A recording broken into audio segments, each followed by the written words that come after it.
ഇത് പ്രാവിനെ പറപ്പിക്കാൻ വേണ്ടി ഞാൻ ഓടിയത് കേട്ടോ. പക്ഷെ ഒരു പ്രാവ് പോലും എന്നെ മൈൻഡ് ചെയ്തില്ല. അങ്ങനെ പ്രാവ് പറക്കാത്ത ക്ഷീണം മാറ്റാൻ വേണ്ടിയിട്ട് ഞങ്ങളൊരു ബിരിയാണി കഴിക്കാമെന്ന് വിചാരിച്ചു. ഇത് ലെമിറ്റൻ സ്പാ എന്ന് പറഞ്ഞിട്ടുള്ളൊരു സ്ഥലത്ത് സിസിലേഴ്സ് എന്ന് പറഞ്ഞ ഷോപ്പുണ്ട്. അവിടെ നോർത്ത് ഇന്ത്യൻ ഫുഡും കിട്ടും. അങ്ങനെ ഞങ്ങളവിടെ പോയി വലിയ പപ്പടം കിട്ടും കേട്ടോ. നല്ല ടേസ്റ്റാണ് പപ്പടമൊക്കെ.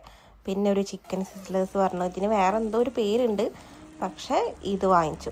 ഇതും നല്ല രസമായിരുന്നു. പിന്നെ അത് കഴിച്ച് കഴിഞ്ഞ് ഞങ്ങൾ ബിരിയാണി ഓർഡർ ചെയ്തു. ഞാനൊരു ചിക്കൻ ബിരിയാണിയും എൻ്റെ കെട്ടിയോൻ ഒരു ലാമ്പ് ബിരിയാണിയായിരുന്നു വാങ്ങിച്ചത്. 2 ബിരിയാണി എനിക്കിഷ്ടമാണ്. പക്ഷെ ഞാൻ ചിക്കനാണ് കഴിക്കുള്ളൂ. ചിക്കനാണ് എനിക്ക് കൂടുതൽ ഇഷ്ടം. ഞാനിപ്പം മട്ടനും കഴിക്കും. അങ്ങനെ ഞങ്ങൾ ബിരിയാണി ടേസ്റ്റ് ചെയ്തു. ഇവിടെ 2-3 തവണ വന്നിട്ടുണ്ട് കേട്ടോ. അങ്ങനെ ഈ ബിരിയാണി കഴിച്ചു. പിന്നെ ഇതിൽ ഞാൻ വലിയ എക്സ്പ്രഷൻ ഇടുന്നില്ല. കാരണം ഓൾറെഡി അറിയാമല്ലോ ഇതിൻ്റെ ടേസ്റ്റ് എങ്ങനെയാണെന്നുള്ളത്.